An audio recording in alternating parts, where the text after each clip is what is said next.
de l'esprit, ce que le Saint-Esprit pouvait conduire dans nos bouches, dans nos langues, que nous ayons un langage approprié, parce qu'il y a des fois, il y a des chrétiens, je ne sais pas s'ils sont marchands de chevaux ou chrétiens, vous avez compris, donc il faut faire attention ça. Quand on est chrétien, enfant de Dieu, conduit par le Saint-Esprit, notre langage doit être différent. Hein? C'est-à-dire qu'on n'a pas un langage ordurier, un langage qui est à la rigolade. On n'est pas des clowns, on est des enfants de Dieu. Alléluia. Hein? Donc on a notre langage qui est conduit par le Saint-Esprit. Et dans le cadre du Saint-Esprit, nous avons parlé sur le parler en langue, nous avons parlé sur la langue, la conduite de notre bouche. Abandonnons notre bouche au Seigneur, parce que si le Seigneur vous commande de parler de sa part, eh bien, ça va être plus fort que vous. C'est un feu, je l'ai dit la semaine dernière, c'est un feu qui est en vous. Et par rapport au feu, bien ce matin, on va parler de quelque chose aussi que le Saint-Esprit met dans chaque chrétien et dans chaque chrétienne, la puissance. Alléluia. Amen. Nous avons un Dieu puissant. Amen. Est-ce que vous êtes des chrétiens puissants? Amen. C'est sûr. Oui. Puissant. Amen. Alléluia. Bon, merci Seigneur. Alors si on est puissant ce matin, les murs vont trembler. Alléluia. Amen. Hein, c'est un privilège. Dieu veut te remplir de feu ce matin. Amen. Ah, ça va réchauffer. Alléluia. Nous allons donc ouvrir la parole de Dieu dans Jean 14, à partir du verset 15 à 19, et on va faire une lecture d'introduction du message. Dieu veut nous remplir de sa puissance, de son autorité et de Amen. feu ce matin. Alléluia. Jean 14, verset 15 à 19. Vous y êtes? Jean 14, verset 15 à 19. Si vous m'aimez, gardez mes commandements, et moi, je prierai le Père, et il vous donnera un autre consolateur, afin qu'il demeure éternellement avec vous. L'esprit de vérité que le monde ne peut recevoir, parce qu'il ne le voit point et ne le connaît point, mais vous le connaissez, car il demeure avec vous, et il sera avec vous. Je ne vous laisserai pas orphelin, je viendrai à vous encore un peu de temps, et le monde ne me verra plus, mais vous me verrez, car je vis, et vous vivrez aussi. Amen. Amen. Merveilleux texte. Et là, c'est Jésus qui parle dans ce texte-là. Et quelque chose d'important pour les autres religions que je n'épargne pas à chaque fois que je prêche. Vous allez voir qu'en fin de compte, vaut mieux dire la vérité, même si on n'est pas nombreux, même si on n'a pas beaucoup d'amis, mais je ne dirai pas autre chose que la vérité biblique.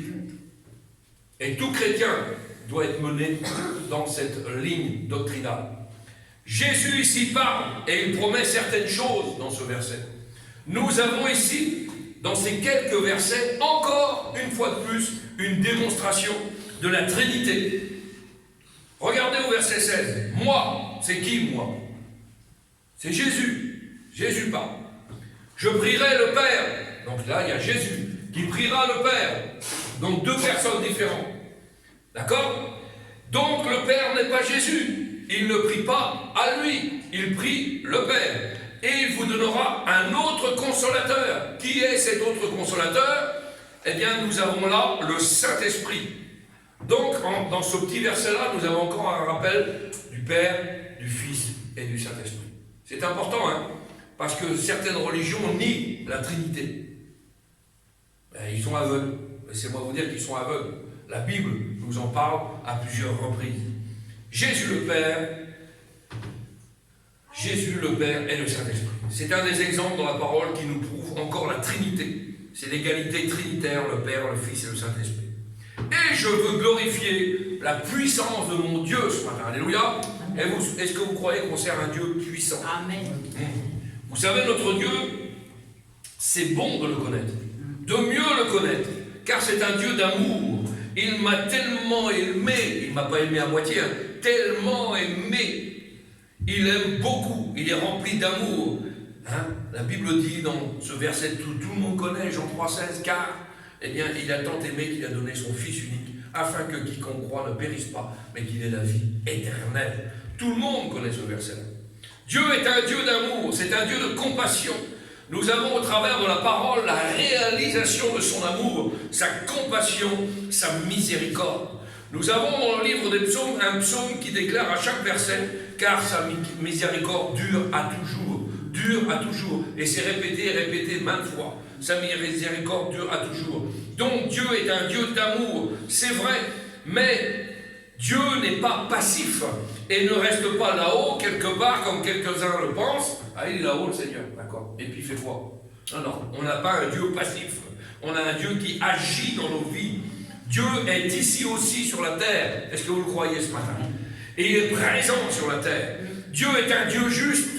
Il n'est pas passif et il agit en notre faveur. Il est un Dieu d'action et de force. Un Dieu de puissance. Et la Bible dit, Dieu ce matin t'ordonne d'être puissant. Amen. Est-ce que tu es un chrétien puissant ou un chrétien faible? Parce qu'il y a des chouineurs dans les chrétiens. Il y a des chrétiens du 1er janvier au 31 décembre, ils grincent. Ils sont toujours jamais contents, ils ont toujours la tête baissée. Et non, non, un chrétien est dans la joie.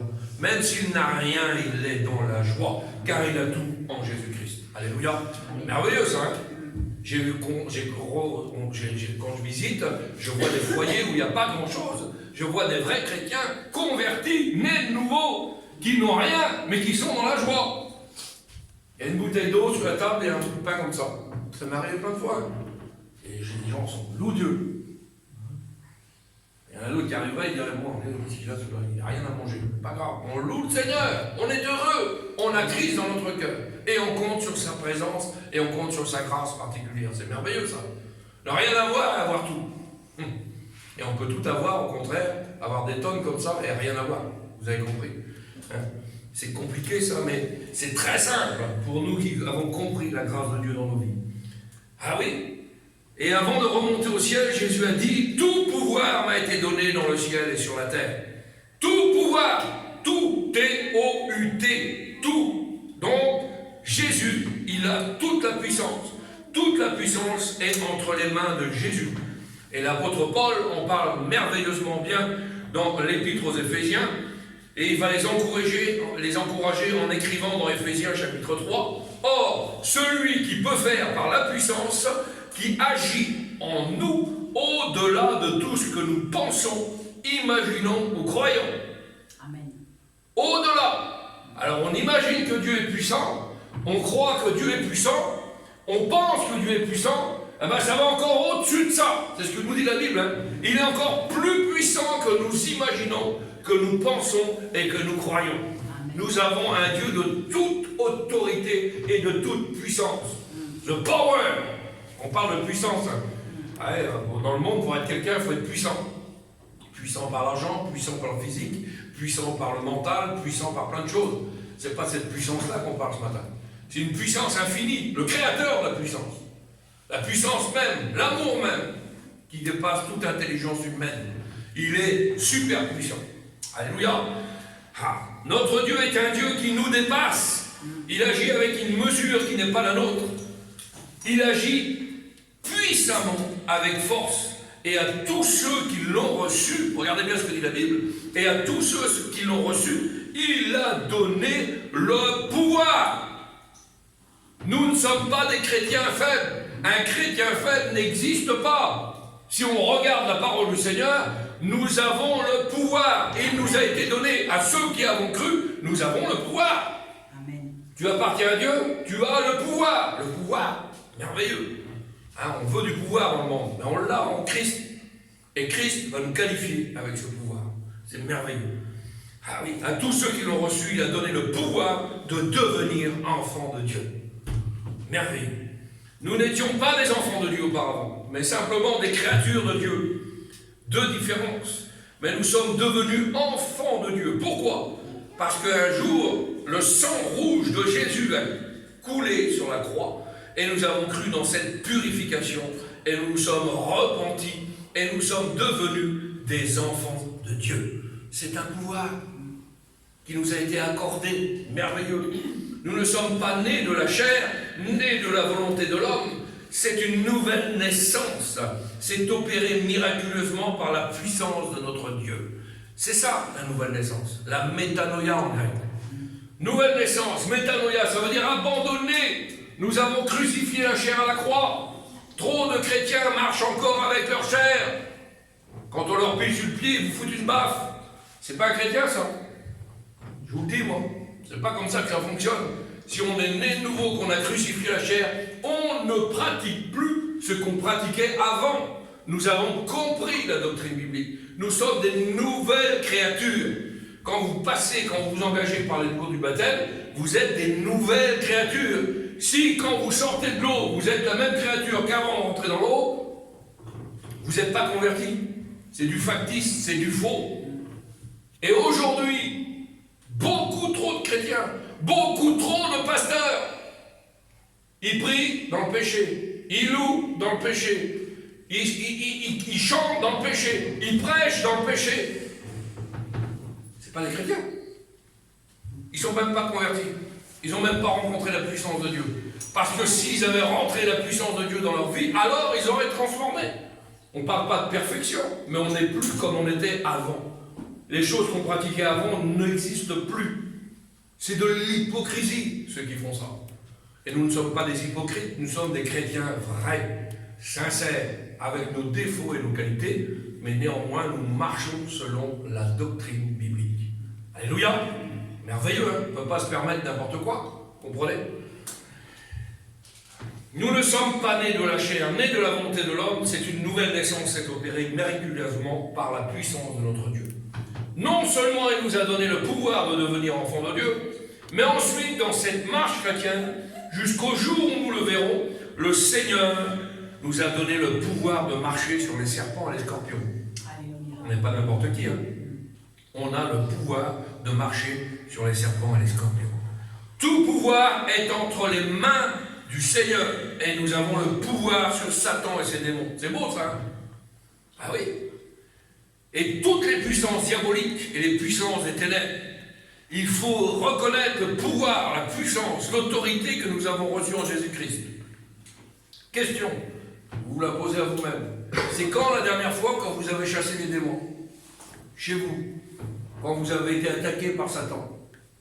Quand est-ce que la dernière fois vous avez ouvert votre bouche pour dire « Ah, regarde-moi, Satan, t'as rien à faire ici, dehors les démons !» Ah oui. N'oubliez pas que si vous êtes enfant de Dieu, vous avez reçu ce pouvoir-là. Quand Satan vient vous taquiner, quand les démons viennent vous taquiner, vous avez toute autorité d'ouvrir vos carreaux et de dire « Allez hop, dehors, dégage, t'as rien à faire chez moi !» Ça, c'est une autorité que le pouvoir de Dieu vous a été transmis. Merveilleux. Les choses diaboliques, les compromis, les choses qu'on ne doit pas faire, ne doivent pas avoir part chez vous. Quand vous êtes des nouvelles créatures, vous avez le pouvoir de mettre ces choses-là dehors. On vous propose une affaire alléchante, mais qui est un petit peu abracadabresque, on va dire ça comme ça. Et si vous avez le pouvoir de discerner déjà d'une que ça ne vient pas de Dieu, et deuxièmement, vous avez le pouvoir de ne pas accepter. Le chrétien, il ne dit pas toujours oui, amen, oui, amen. Les chrétiens disent aujourd'hui, on a des chrétiens faibles. Ah oui, ouais. Non! Je veux pas, moi, ça ne marche pas. Je participe pas à ça. Ça, je prends pas, c'est volé. Ça, je fais pas, c'est une fraude. Ça, je fais pas. Si vous dites oui à tout, ben vous êtes des chrétiens faibles. Et vous ne marchez pas selon la puissance de Dieu. Ça veut dire que Dieu vous aurait donné une puissance, mais vous ne l'exploitez pas. Vous n'avez pas le pouvoir en vous, parce que vous ne marchez pas selon l'Esprit de Dieu. Faisons bien attention à ça. Quand c'est la dernière fois donc, que vous avez chassé les démons, ils sont venus vous et vous entourer, est-ce que vous avez dit, regarde-moi Satan? Il faut les chasser. Pourquoi? Parce que c'est un pouvoir que Dieu vous a donné. Vous n'êtes pas n'importe qui. Vous avez une autorité spirituelle aujourd'hui. Une autorité. Si dans votre entreprise, dans votre travail, on vous propose des choses qui ne sont pas à la gloire de Dieu, vous avez le pouvoir de dire non. Ah oui. On est des gens de pouvoir. On n'est pas des gens faibles. Aujourd'hui, beaucoup de gens croient qu'un chrétien, c'est quelqu'un de faible et qu'on peut s'essuyer les pieds dessus. Non, non. Le pasteur, c'est pas un paillasson. Le chrétien, c'est pas un paillasson. D'accord? Et c'est pas un mouton non plus. Donc il ne va pas faire comme la plus grande des multitudes, la puissance de la chair. Il va faire selon l'autorité de Dieu qui lui a été transmise. Amen. Ça je fais, ça je fais pas. Ça je fais, ça je fais pas. Oui mais mon frère, il faudrait que tu nous arranges. Je ne fais pas ça. Pas la gloire de Dieu. Pas pour ça que, au contraire, vous allez les agacer un peu et ils vont voir en vous quelqu'un de vrai. C'est beau quelqu'un qui est vrai. Ah oui. Jésus a donné le pouvoir aux 12 de guérir les malades. Merci Seigneur. La puissance de prêcher est quelque chose de merveilleux. Il y a une puissance. La Bible dit, je oins mon serviteur pour une onction sur le serviteur de Dieu. Vous avez vu les serviteurs de Dieu? Oui, vous comprenez, Jésus vous aime. Ça sort d'où ça? C'est quoi ça? L'onction vient du ciel. La Bible dit, j'ai oint mon serviteur pour. Ça veut dire qu'il y a un courant, un pouvoir qui vous a été donné pour transmettre ce que vous avez reçu dans vos cœurs. Un chrétien doit être bouillant. Quand vous témoignez, vous n'êtes pas bouillant. Ah ben tiens, je vais t'expliquer, le Seigneur il a fait ça pour moi, le Seigneur il a fait ça pour moi. Vous transmettez, mais vous n'êtes pas timide. Vous n'êtes pas des chrétiens timides, vous avez un pouvoir qui vous avait été donné du ciel. Alléluia. La puissance de prêcher quelque chose de merveilleux. Dieu me l'a accordé. Je ne me crame pas quand je dis ça. Dieu me l'a accordé. C'est pas de l'orgueil. Et je bénis le Seigneur pour cela. La puissance, c'est pas moi. La puissance de prêcher un évangile, non pas prêcher un évangile qui endort. Trop de gens prêchent des évangiles qui endorent. Non pas un évangile qui n'accomplit rien, mais un évangile puissant. Un évangile qui transforme les vies, qui apporte des miracles dans les cœurs, dans les corps, des miracles et des guérisons. Entendre l'évangile est quelque chose de puissant. Est-ce que vous croyez ce matin? Entendre l'évangile est quelque chose de puissant. Beaucoup trop de gens entendent des choses, c'est pas puissant. Mais l'évangile, la parole de Dieu, on a parlé de la puissance, de l'autorité de la parole. Quand la Bible parle, la parole est dite, est prononcée, si elle est accompagnée de l'Esprit, croyez-moi qu'elle va planter dans un cœur et qu'elle ne retournera jamais au Seigneur, dit la Bible, sans avoir fait un effet dans les cœurs. Le Saint-Esprit attrape la parole que vous dites et elle la plante dans le cœur de celui qui a besoin. Parce que le Saint-Esprit conduit tout, hein. C'est pas le pasteur. Le pasteur, c'est un instrument. Je suis ça, là. Vous comprenez? Pas plus, pas moins. Celui qui dit j'ai une autorité et puis que je suis, c'est moi qui fais ci, c'est moi qui fais ça, faux, archi faux. Le pasteur, comme le chrétien, transmet ce qu'il a reçu. Vous l'avez vu? On est des tuyaux d'arrosage. Et qu'est-ce qui est plus important dans un jardin pour arroser vos fleurs? Le tuyau ou l'eau qu'il y a dedans? C'est l'eau qui va faire pousser. Et l'eau ne vient pas de nous. Même si vous êtes le plus beau tuyau, Gardena, nouveau modèle, calibre 19, nouveau raccord, marche pas ça. C'est l'eau qui est à l'intérieur du tuyau qui va désaltérer. C'est l'eau qui est à l'intérieur de la vie qui apporte cette vie-là. Vous comprenez ça? C'est pas le tuyau qui fait ça. Non, non. C'est ce qu'il y a à l'intérieur. Et ce qu'il y a à l'intérieur, l'eau qui nous désaltère, vient du ciel. Elle vient pas du pasteur. Ni d'une église, ni d'un mouvement, ni d'une fédération, ni de rien. Ça vient du ciel. C'est Jésus qui décide. Alléluia. Un évangile qui transforme les vies, qui apporte des miracles dans les cœurs. Vous n'allez pas à l'église comme vous allez au cinéma. Rassurez-moi. Aujourd'hui, trop de religieux. Beaucoup trop de religieux. On va à l'église pour passer une heure. Pour dire on est des chrétiens. On va s'asseoir, on va occuper une chaise pendant une heure. Pas comme ça que ça fonctionne. Non, non. Quand je vais à l'église, je vais dans un but bien précis.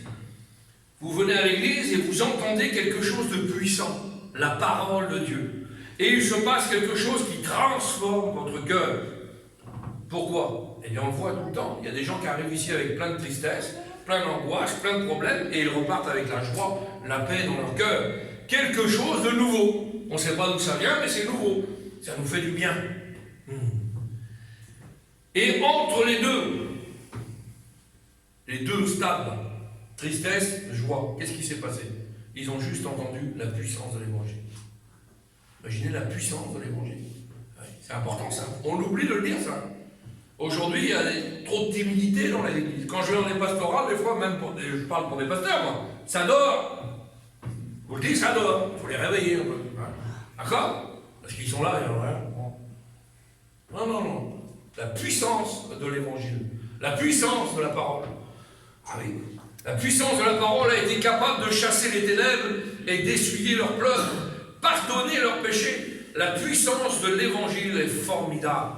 Premièrement, pour que Dieu puisse en recevoir la gloire. Alléluia. Ah oui, la gloire est à Dieu, hein, pas aux hommes. Si vous avez été bénis par Dieu, allez remercier non pas le prédicateur, non pas le pasteur, non pas l'église, allez remercier Dieu lui-même. Le Seigneur, c'est lui qui accomplit ces merveilles, pour que Dieu puisse en recevoir la gloire. Nous ne sommes que des canaux au travers desquels passe l'eau qui vient du ciel. Qu'est-ce qui est le plus important? Et Dieu le répète 2 fois dans le livre d'Ésaïe. Je ne donnerai pas ma gloire à un autre. Je ne donnerai pas ma gloire à un autre. La gloire est à Dieu. Ni aux idoles catholiques, ni aux statues catholiques, ni à Marie, ni aux saints. Non, non et non. La gloire revient à Dieu. Je ne donnerai pas ma gloire à un autre. La Bible est précise. Il ne dit « je ne donnerai pas ma gloire à un autre ». Nous avons vu des hommes qui ont voulu prendre pour eux la gloire de Dieu. Et en quelque temps, ces hommes-là ont été mis de côté. Parce que Dieu ne permet pas que sa gloire revienne à quelqu'un d'autre. C'est la première chose. Puissance de prêcher un évangile qui transforme les vies pour que Dieu puisse en recevoir la gloire. Et pour que nous, qui sommes des gens ordinaires, nous puissions avoir cependant quelque chose de dynamique. Le mot dynamique, c'est le mot dynamis en grec. C'est celui qui a fait le mot dynamite. Un chrétien qui a reçu le Saint-Esprit dans son cœur, ça boum! C'est pas endormi, hein? Dynamique, dynamique, dynamis. C'est le même mot, c'est la même racine étymologique du mot. Boum! Ça explose. T'as reçu le Seigneur, raconte-moi, hein, j'ai besoin de te dire, faut que ça bouille en moi. On est des chrétiens bouillants. Nous avons quelque chose de puissant, l'évangile. Si vous connaissez l'évangile, alors vous avez quelque chose entre vos mains de très puissant à manipuler. Celui qui connaît bien l'évangile, il se promène juste avec sa Bible, hein, d'accord? Un vrai chrétien. Si vous allez de ville en ville et de rue en rue, croyez-moi que là, vous avez la toute puissance dans vos mains. Pas grand-chose, hein, pour certains. Mais qu'est-ce qu'il vient faire avec sa Bible? Avec la Bible, hein, je te démonte, je te déboulonne, je te désigne. Très bien. Tu vas repartir meilleur. Tu as des faux raisonnements, je vais les déboulonner. Oui, mais moi je suis athée. Je vais te faire croire. Parce qu'on a un Dieu puissant. Amen. Là, tout est là. Dans ce livre puissant. Merveilleux. La puissance, la toute puissance de Dieu dans nos mains. Merveilleux ça, hein? Alors vous êtes des dangereux si vous avez ça dans vos mains. Ah oui, vous êtes très fort en vous. L'apôtre Pierre, devant un homme paralysé, a dit « Je n'ai ni argent ni or. » Vous vous rappelez de ce passage-là? « Je n'ai ni argent ni or. J'ai rien à t'offrir. Par contre, ce que j'ai, je vais te le donner. » Ah bon? Il n'a rien. Ce que j'ai, je vais te le donner. Paralytique, hein? Qu'est-ce qu'il lui dit? Regardez ce que dit la Bible. Lève-toi et marche. Oh, la puissance. J'ai rien, je n'ai pas de sous, je ne peux pas te dépanner, je ne peux rien faire pour toi. Je suis peut-être encore moins bien physiquement que toi. Par contre, ce que j'ai, je vais te le donner. Lève-toi, marche. La puissance, la toute autorité de Dieu. Ah oui. Soudain, l'homme a ressenti dans son corps une puissance miraculeuse, le traversant de la tête aux pieds, comme un feu descendant sur sa vie entière. Et cet homme, qui était paralysé de naissance, a pu marcher. Il a sauté, il est allé dans le temple, et tout le monde a vu cela. C'est le témoignage, tout le monde a vu cela. Et ensuite, les hommes religieux ont dit « Ah, on n'aime pas ça !» Ah oui, les religieux de l'époque, on n'aime pas ça. Et aujourd'hui, trop de gens sont religieux. Si vous en faites trop pour le Seigneur, ne vous inquiétez pas, vous allez avoir des contradicteurs. Si vous en faites trop pour le Seigneur et vous allez prier en ville, vous allez même croiser certains pasteurs qui vont dire « Oh, Fred, pourquoi Fred? J'ai reçu la toute autorité, j'ai la puissance en moi. Pourquoi il faut que je freine? Parce qu'eux ne l'ont pas, cette puissance-là. Donc vous les dérangez. Hein? La preuve, vous savez ce qu'ils disent au Seigneur? Par quel pouvoir avez-vous fait ce miracle? Par quel pouvoir? Il pose la question. Et Pierre répond, ce que j'ai, je le donne. Et ce que j'ai reçu, je le donne au nom de Jésus. Puissance. Il avait reçu quelque chose, apôtre Pierre. Et maintenant, il le communiquait à d'autres. Quand Jésus a guéri ce paralytique, rappelez-vous aussi de ce passage. Eh bien, imaginez un petit peu, hein, il devait être rempli de gravats, de sortes de morceaux de plate, etc. Jésus, hein, parce qu'il faut savoir comment ça s'est passé. 4 amis, 4 chrétiens vrais qui avaient la foi dans le Seigneur, portent un paralytique. Jésus est dans la maison. Il prêche, la maison est à craquer. Imaginez-vous là, il n'y a pas de place pour rentrer, là c'est à craquer. Bon, les 4 copains chrétiens qui ont la foi là, portent ce paralytique, ils font un trou dans le toit de la maison, ils détruisent la maison, et ils passent et ils descendent le paralytique au pied de Jésus. Ouais. Ils avaient déjà envie de guérison, hein. Ils avaient soif de l'évangile, cela. Ouais. Et puis qu'est-ce qui se passe là? Le toit était défait, et 4 amis ont descendu le paralytique, totalement paralysé, pour qu'il arrive jusqu'au pied de Jésus. Et Jésus ensuite a dit, pour que vous sachiez que sur la terre, regardez bien, le Fils de l'homme, il a quoi? Le pouvoir. Jésus parle. Je redis. Pour que vous sachiez que sur la terre, le Fils de l'homme a le pouvoir de pardonner les péchés, c'est moi, Jésus, qui a le pouvoir de pardonner le péché. Toi, le paralytique, toi qui as un problème, lève-toi. Il n'y a pas d'imposition des mains, il n'y a pas de 50 tonnes de prière, non, lève-toi. L'autorité, le pouvoir, la puissance de Jésus. Lève-toi. Soudain, l'homme paralysé s'est donc mis debout. Cela prouvait une chose, non seulement qu'il était guéri, mais que Jésus avait le vrai pouvoir de pardonner les péchés. Aucun homme, aucun curé, aucun pape, aucune sous-pape, aucun pasteur, personne n'a le pouvoir de pardonner les péchés. Personne, aucun gourou, aucune secte n'a le pouvoir de pardonner les péchés. Le seul qui pardonne les péchés, c'est Jésus de Nazareth. Amen. Le seul. Il n'y a que Jésus-Christ. Il n'y a que lui seul. Il faut devenir maintenant des hommes et des femmes d'action pour continuer la démonstration qui a débuté par Jésus-Christ. Pourquoi? Eh bien parce que le livre des Actes des Apôtres, merveilleux livre, où l'apôtre Paul s'étend et puis explique aux convertis, regardez la beauté de la chose, que nous avons un travail à faire. Est-ce que vous savez que le livre des Actes des Apôtres n'est pas fini? C'est un livre qui n'est pas fini, parce que la suite, c'est à nous de l'écrire. Merveilleux ça. La suite, c'est à nous de l'écrire. Pourquoi? Regardez ce que dit la Bible. Ah, c'est merveilleux. Il n'y a que lui seul. Il faut devenir maintenant des hommes et des femmes d'action, préconise l'apôtre Paul, pour continuer la démonstration qui a été débutée par Jésus-Christ. Le livre des Actes des Apôtres commence par quelque chose de formidable. Il est écrit, un homme, il y a un homme, et c'est pas n'importe quel homme. Juste le prénom de cet homme est formidable. Il a un beau nom. Si vous avez des enfants à appeler, en garçon, je vous suggère de l'appeler comme cet homme-là. Théophile. Théo, qui veut dire Dieu.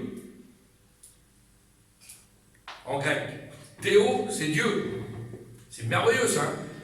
Ce qui a donné à tous la théologie. Vous comprenez? La théocratie. Tout c'est Dieu, il y a Dieu dedans. Le mot théo, c'est Dieu. Théos, théologie et phil, cela veut dire aimer. Aimer Dieu. Juste dans le prénom. Théophile, aimer Dieu. Quel merveilleux nom. Théophile va dire Luc, j'ai parlé dans mon premier livre de tout ce que Jésus a commencé de faire et d'enseigner. Donc, ça veut dire que si Jésus a commencé de faire et d'enseigner, c'est qu'il y a une continuité. Cela veut dire à commencer, mais ça continue au travers des apôtres. Et c'est les Actes des Apôtres. C'est le livre merveilleux dans la parole de Dieu qui nous montre comment le Saint-Esprit a agi et comment le Saint-Esprit a béni et a continué l'œuvre de Jésus. Jésus n'a que commencé et il continue à agir au travers de ses enfants et au travers de son Église aujourd'hui. Les non-croyants veulent voir la puissance de Dieu qui change les cœurs. Ils veulent voir la réalité des choses, pas des cierges qui brûlent. Vous avez bien compris? Pas des chapelets. Non, ils veulent voir la réalité. Vous savez ce qui donne soif aux gens aujourd'hui? C'est pas la prédication. La prédication enseigne. Mais ce qui donne le plus soif aux gens, c'est de savoir qu'un tel était comme ça et qu'il est changé 100%. Et qu'aujourd'hui il est devenu comme ça. C'est le témoignage. C'est des vies transformées, des vies bouleversées. Moi, quand il y a des réunions de prière, j'écouterai que des témoignages. Ça bénirait mon cœur. Vous comprenez? Mais aujourd'hui, on ne témoigne plus dans les églises. On n'a plus rien à dire. Il semblerait que les chrétiens n'ont plus rien à dire. Ah, t'as pas fait d'expérience avec Dieu aujourd'hui? Non. Non, ça fait 10 ans que je suis chrétien. Je n'ai pas fait d'expérience. Ah bon? T'as pas fait d'expérience? T'as mangé aujourd'hui, t'as bu, il ne s'est rien passé chez toi. Ça, c'est une expérience. T'as rien à dire. Qui est les chrétiens faibles? Non, on ne doit pas être des chrétiens faibles. On doit être des chrétiens forts. Amen. Un chrétien, il a toujours quelque chose à dire dans la parole de Dieu. Alléluia. Alléluia. Ils veulent voir la réalité. Alors, la réalité, c'est quoi? Eh bien, le défi aujourd'hui, c'est que les vrais croyants démontrent qui est le vrai Jésus. Amen. Amen. Ma soeur, il faut que tu démontres sur la ville de guerre que tu es une vraie chrétienne et que Jésus est vivant. Amen. Mords pas, tu dois démontrer que Jésus est vivant. Plombe-le, tu dois démontrer que Jésus est vivant. Amen. C'est comme ça que ça fonctionne. Et comment? C'est une responsabilité que Dieu nous a donnée. Nous avons le pouvoir. Alléluia. C'est merveilleux ça. Une responsabilité que Dieu nous a donnée. Et qu'on ne peut pas la repousser, on ne peut pas la refuser. Les païens, les gens du monde, ils sont dans la confusion par rapport aux religions. Trop de religions aujourd'hui autour de la planète. Trop de religions variées, toutes sortes de religions dans le monde, par rapport à toutes les philosophies différentes. On vit dans une société multiculturelle aujourd'hui. Alors il faut accepter tout. C'est pas comme ça que ça fonctionne. Ils ne savent pas qui est le vrai Jésus. Tout le monde doit savoir qui est Jésus, et ils ne le savent pas. J'ai parlé encore l'autre jour avec des musulmans de la crucifixion de la croix, de Jésus à la croix. C'est qui Jésus? On ne sait pas qui est Jésus. On part sur des choses parce qu'on a été élevé comme ça, dans les traditions. Donc on a telle religion par tradition, et non pas par conviction. Mais quand on a fait l'expérience avec Jésus, on change notre comportement. On sait que le seul Dieu vivant, c'est lui. Alléluia. Et puis on va voir dans la parole de Dieu ce qu'il nous enseigne. Les religions du monde et les interprétations venant de l'homme, et elles sont nombreuses, et généralement la religion est simplement une théorie, mais ils n'arrivent pas à une vraie pratique dans leur cœur à servir au Seigneur. Mais le Dieu que je sers est un Dieu de puissance. Alléluia. Le Dieu que j'admire est un Dieu de feu. Rappelez-vous le défi avec les faux prophètes sur la montagne de Carmel. Élie a déclaré aux faux prophètes, il faut revenir à la scène. 450 faux prophètes de Baal, 450 faux prophètes d'Astarté, des pasteurs, avec leurs dieux, leurs idoles. Et Élie les nargue. Ah bon? Le seul vrai Dieu sera celui qui consumera l'Holocauste, qui enverra le feu sur cette terre. Alors ils passent tous un par un, hein. Et ça dure un moment, hein, parce qu'il y a 900 faux prophètes. Alors moi j'ai tel Dieu, j'ai tel Dieu, j'ai tel Dieu, j'ai tel Dieu. Et à la fin ils dansent. Et puis quand ça ne marche pas avec la danse, il y en a qui se coupent. La Bible dit ils se coupent, ils se circoncisent, ils font des sacrifices. Et puis ils louent Dieu. Et puis Élie les nargue. Il est parti en vacances, votre Dieu? Non, parce que c'est pas brûlé encore. Il est parti en vacances, non? Il répond pas, il est sourd. Ah, et puis, ça y est, tout le monde est passé, vous êtes bien épuisé. Regardez comment il est là. Non seulement l'Holocauste est là, Élie dit allez chercher 4 jars d'eau. 200 litres dans le jar. 800 litres d'eau sur l'Holocauste. Voilà, nous, on allume des réchauds. Mon frère, il sait. Déjà, des fois, c'est dur à allumer. Si vous mettez 800 litres d'eau sur un réchaud, vous allez l'allumer de main. D'accord, hein? Eh bien, comme il met 800 litres d'eau sur là, et qu'il commence à prier. Père Abraham, fils de David. Ah là là là là, quelle autorité. Seigneur tout-puissant, éternel, descend. Et là, le feu descend sur l'Holocauste. Il est consumé instantanément. Vous imaginez la tête des autres là? Le seul vrai Dieu dit, c'est le Dieu qui brûlera l'Holocauste. Alléluia. Ah, j'admire un Dieu de feu. Alléluia.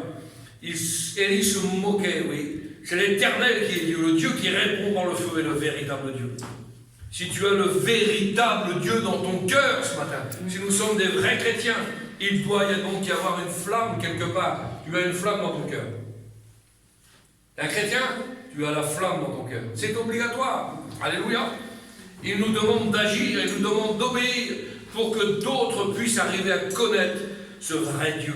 Évidemment, pour en attirer d'autres à notre foi, qui est le seul véritable et bien, eh bien, il y a une chose à ne jamais faire, c'est à changer la parole de Dieu.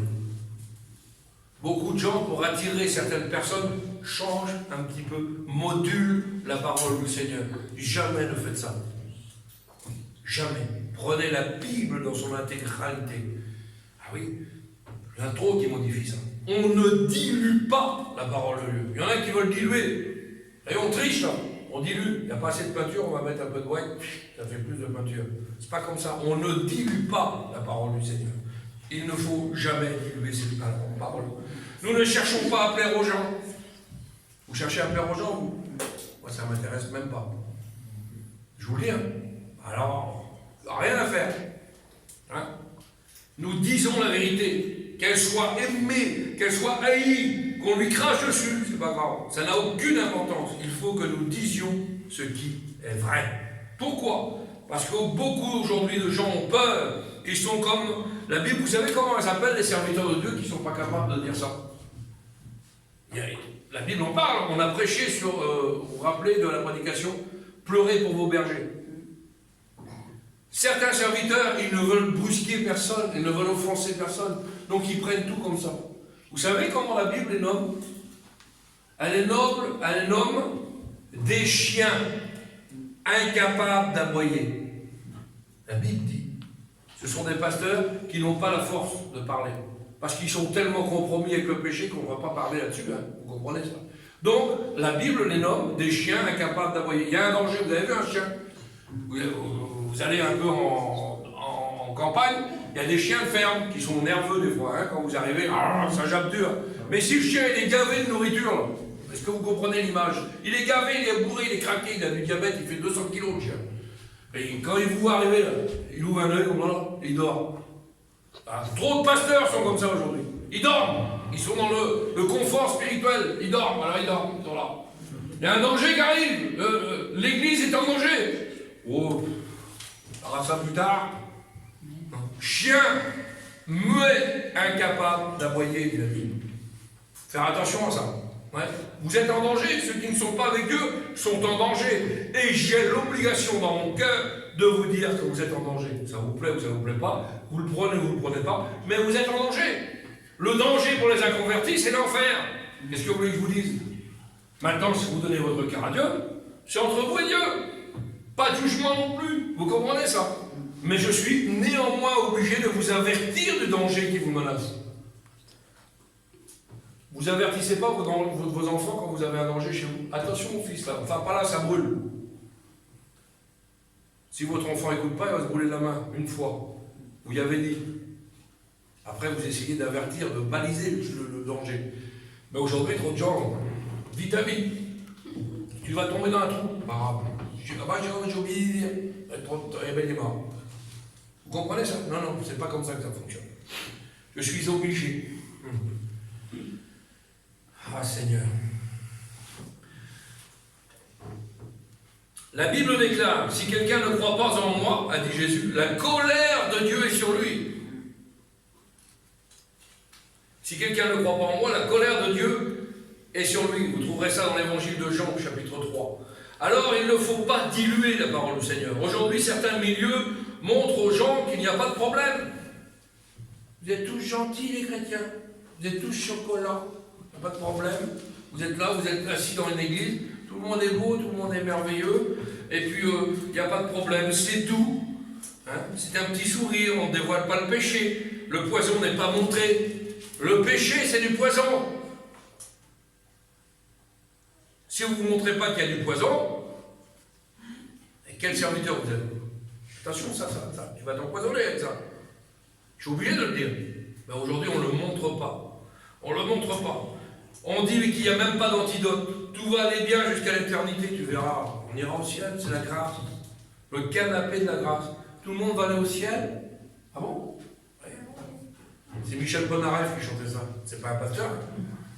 Et personne n'ira tous au paradis. Je vous raconte, il y a un prix à acquérir pour aller au paradis. Il faut bien faire attention à ça.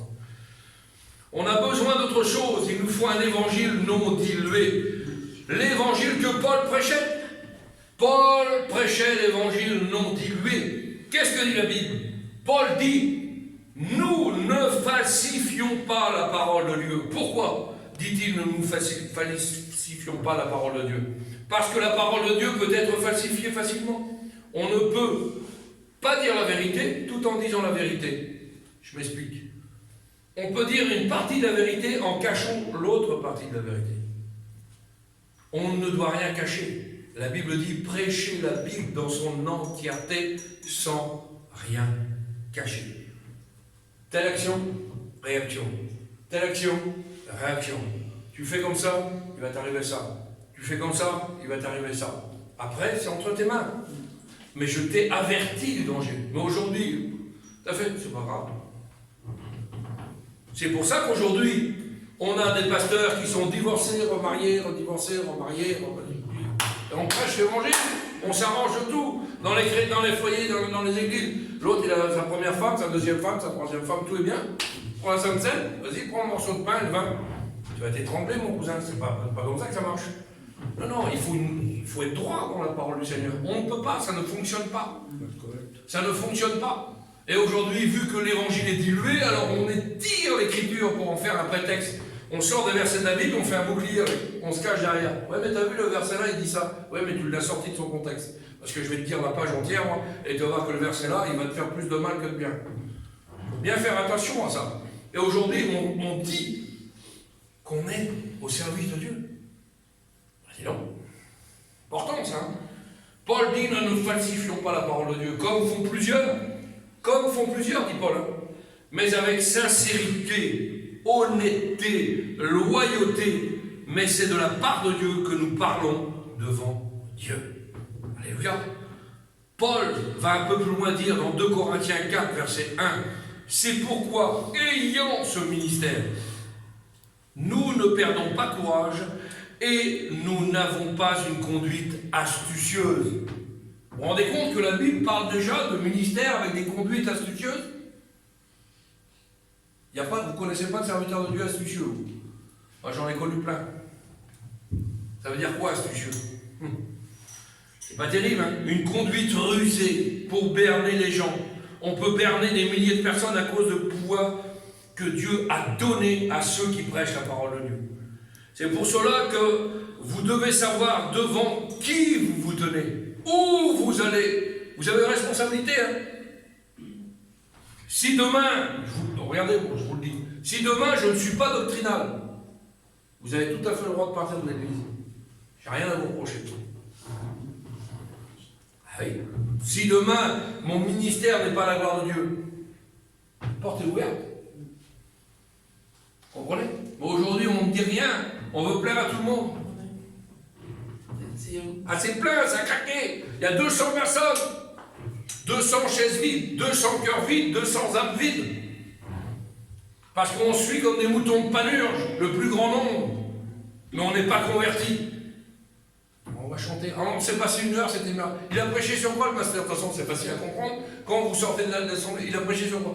Ah, c'était beau. Il a prêché quoi? Ah, c'était beau. Ils ne savent même pas ce qu'il va prendre. Vous comprenez ça? C'est compliqué quand même. Soyez des Béréens, lisez votre Bible, scrutez les Écritures. Le meilleur enseignement, c'est d'ouvrir votre Bible, de lire la Bible. L'apôtre Paul nous enseigne ces choses-là. Voilà ce que dit Paul. À un endroit, il dit ne falsifions pas la parole de Dieu. Et à un autre endroit, il dit nous n'altérons pas la parole de Dieu. Nous n'avons pas une conduite astucieuse. On n'a pas une conduite astucieuse, on a une conduite claire, honnête et loyale. Amen. Un chrétien, c'est comme ça. Vous savez, les gens autour de nous sont désespérés pour voir une foi forte, un Dieu fort et puissant, et un évangile qui est faible. Un évangile qui n'a pas d'autorité, vous savez, ce qu'il produit pour beaucoup de cœurs, ça les repousse au lieu de les attirer. Si vous êtes faible dans votre foi, parce que souvent, on a plus de discussions bibliques avec les inconvertis qu'avec des chrétiens, entre parenthèses, parce que ceux-là, ils ne sont pas vrais chrétiens, vous comprenez?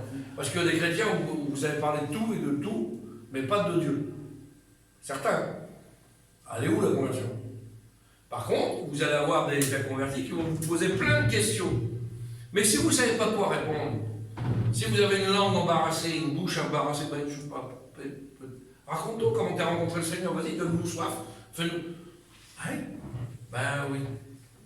Ah ben eux, au lieu de les attirer, vous allez les repousser. Vous avez compris ça? Il faut qu'on soit des aimants. Il faut que nos vies soient tellement bouleversées par le Christ que ça doit ressortir de nous. On doit attirer les gens autour de nous. Ah oui. La Bible nous le dit ça.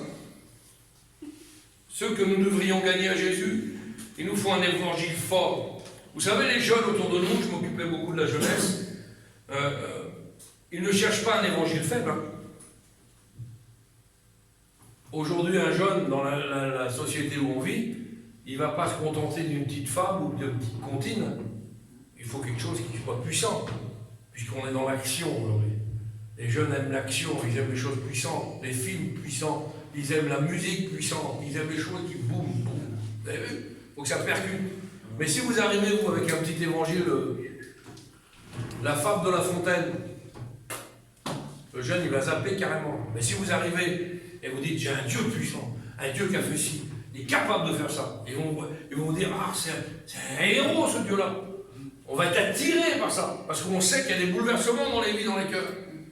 C'est pour ça que la jeunesse, aujourd'hui, elle a besoin d'un évangile fort. Ils cherchent une foi réelle, authentique, convaincante. Une foi de béton. Il faut que ce soit une foi de béton qu'on ait. Parle-moi de ton Dieu. Ah oui. Et ceux qui disaient, il faut... Il y en a parce qu'il y aura toujours des contradicteurs. Oui, mais il faut descendre vers eux. Il ne faut pas trop leur faire peur. Ne dites pas toute la vérité. Faites attention où c'est que vous allez. Non, non et non. Il faut dire toute la vérité. Les gens se convertissent en croyant en un Dieu de puissance. Pas autrement. Alléluia.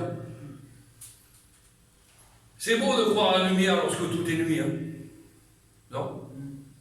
C'est beau de croire à la lumière quand tout est nuit autour de nous. Et nous sommes aujourd'hui dans cette fin des temps, dans une nuit épaisse où nous croyons non seulement à la lumière, et Jésus nous a dit, vous êtes la lumière du monde. Ça a touché mon cœur. On a été visiter la sœur l'autre jour à Guerre. Par son témoignage, elle a attiré chez elle des gens qui ne croient pas en Dieu, ou à un autre Dieu. Parce qu'elle a un témoignage vrai, un témoignage authentique. C'est pas, tu viens manger un petit gâteau? Oui, ça c'est la cerise sur le gâteau, on va dire ça comme ça. Mais au départ, venez, il y a le pasteur qui vient, vous allez écouter un petit mot de Dieu. Et comme c'est des gens qui sont rentrés doctrinalement et qui sont vrais avec le Seigneur, et bien les autres à côté, les voisins, sont curieux de savoir ce qui se passe chez eux. Et donc ils viennent. Mais si vous êtes un chrétien faible, qui ne témoignez jamais, qui ne priez jamais, qu'on voit que chez vous c'est à tous vos... Ça va pas marcher. Elle est chrétienne, mon père, moi. Mais les gens ne vont même pas voir. Si vous avez une vie de désordre, si vous avez quelque chose... Comme eux, on n'est plus des mondains, on est des chrétiens. Alléluia. Alors là, on attire les gens. Il faut être fort. Beaucoup trop de gens cherchent autre chose, une nouvelle puissance, une autre bénédiction à ajouter. C'est ce qu'ils ont déjà, une nouvelle onction. Ils cherchent autre chose. Des mouvements font ça. C'est pour ça qu'aujourd'hui, il y a des tombeurs, il y a des souffleurs, il y a des rieurs. Vous savez, je reçois régulièrement des vidéos. Ça fait peur, hein. Et les gens adhèrent. Parce que c'est nouveau, c'est beau. Vous avez vu la dernière édito du pape, hein, dans le Pèlerin Magazine? Il a marqué que la Bible était un peu has-been. Elle était ancienne, il faudrait la remodeler un peu. Elle n'avait pas assez d'actualité. La Bible dit... Je suis toujours d'actualité. Elle n'est ni ancienne ni moderne, elle est toujours d'actualité. Mais on veut remodeler les textes pour en faire quelque chose de mieux, pour attirer les gens. Pas comme ça que ça fonctionne. Alors, on fabrique l'esprit, on fait tomber les gens, on fait rire les gens, on fait marcher les gens à quatre pattes dans certaines églises. J'ai des vidéos, je pourrais vous faire voir dans certains mouvements. C'est quelque chose d'exceptionnel. Et les gens adhèrent parce qu'il y a du spectacle. Mais la Bible n'est pas un spectacle. La Bible, c'est le moyen que tu as de pouvoir accéder au ciel, de changer ta vie, de transformer ta vie. Et aujourd'hui, on en fait des pièces de théâtre, on en fait plein de choses. C'est pas biblique, ça. C'est le Saint-Esprit qui convainc du péché, du jugement et de justice. C'est pas les hommes. Je peux vous prêcher pendant 4 heures, et puis je ne changerai pas votre vie. Mais pendant les 4 heures, il y a peut-être un mot qui va rentrer dans votre cœur, bam, c'est le Saint-Esprit qui l'a mis, je ne le sais pas moi. Et là, vous allez être bouleversé. Comprenez ça? Aucune gloire à nous, toute la gloire à Dieu. Alléluia. Alors pourquoi aller chercher ailleurs? Pourquoi aller chercher une nouvelle onction? Pourquoi une nouvelle puissance? Pourquoi toujours un extra ou à ajouter? Pierre a dit, sa divine puissance nous a donné tout ce qui contribue à la vie et à la piété. Tout, là encore, ne cherchons pas ailleurs. Regardez. Sa divine puissance nous a donné tout. T-O-U-T, tout. Alors si j'ai tout, qu'est-ce que je vais aller chercher ailleurs? Si mon manque, je vais aller chercher ailleurs. Si ma vie n'est pas encore conforme, je vais aller chercher ailleurs. Mais si tu as tout reçu en Christ, ben tu es bien dans la maison du Seigneur. Et tu n'as pas besoin d'aller voir ailleurs, puisque tu as tout reçu. Ne cherchons pas ailleurs, la puissance, elle est déjà là. Elle est en nous, en vous, en tous ceux qui appartiennent à Christ. Quand nous avons été remplis de l'Esprit, alors ce jour-là, une manifestation de feu, une puissance de parler en langue, comme les apôtres l'ont reçu et tombé sur nous. C'est magnifique, c'est merveilleux. Jésus a dit, vous recevrez de la puissance quand le Saint-Esprit viendra sur vous. J'ai donc tout pleinement en Jésus-Christ. Baptême de puissance et de feu. Le jour où vous avez votre vie à Christ et que le Saint-Esprit le dirige, tout le monde a vu cette puissance en vous. Tout le monde a vu que vous étiez un chrétien puissant, que vous aviez reçu quelque chose. Ça se voit à quelqu'un qui a reçu. Et ça se voit à quelqu'un qui n'a pas reçu. Il y a des chrétiens depuis 20 ans, depuis 30 ans, on voit qu'ils sont creux, ils sont vides, ils n'ont rien. En fait, je ne sais même pas s'ils ont rencontré le Seigneur. Mais quelqu'un qui a reçu quelque chose, ça tremble, hein. J'ai rencontré le Seigneur. Peut-être maladroitement, avec des défauts, avec des faiblesses. Mais on a rencontré le Seigneur, on veut le témoigner, on veut le chanter, on veut le louer. On est vaillant pour Dieu, on est zélé pour Dieu. On ne reste pas la bouche fermée devant le Seigneur. Vous savez, comme Paul à Damas, quand Ananias est venu prier sur lui, Paul a parlé instantanément en nouvelle langue. C'est la puissance qui vient du ciel, ça. Vous comprenez ça? Alors soyons ce matin des chrétiens et des chrétiennes remplis de feu. Alléluia. Est-ce que vous croyez que le Seigneur va nous conduire ce matin et va nous remplir davantage? Amen. Vous n'avez pas besoin de puissance pour affronter les choses qui sont dehors. Moi j'en ai besoin, encore davantage. Moi aussi. J'en ai pas assez. Moi je veux que ça tremble. Amen. Vous savez, quand on va, et j'ai fait l'expérience, je vais finir avec ça. J'ai été plusieurs fois dans des cas de démonologie, où il y a des gens qui étaient influencés, possédés. D'accord? J'ai vu arriver, ouvrir la porte, déjà d'autres frères, entre parenthèses. Lui pas peur, lui pas peur, lui pas peur. J'avais pas posé les mains sur la poignée de la porte. Celui-là, là, je ne veux pas le voir. C'est Satan qui parle. Hein. Celui-là, je ne veux pas le voir. Trop d'autorité. Et pourtant, j'ai des faiblesses. Hein. Vous comprenez? Mais si vous êtes vrai, si vous êtes intègre et droit, dit la parole du Seigneur, vous avez reçu le pouvoir de marcher sur les serpents et sur les scorpions. Vous avez le pouvoir de chasser les ténèbres de chez vous. Vous êtes un chrétien. Les ténèbres ne vont pas venir chez vous si vous êtes un vaillant soldat. Si vous êtes rempli de l'esprit et rempli de feu, croyez-moi que vous n'allez pas être taquiné. Ah, ça va rôder autour, mais il va y avoir un périmètre de sécurité. Mais jamais ça va venir vous mordre. Ah, ça va faire du bruit autour, du bruit.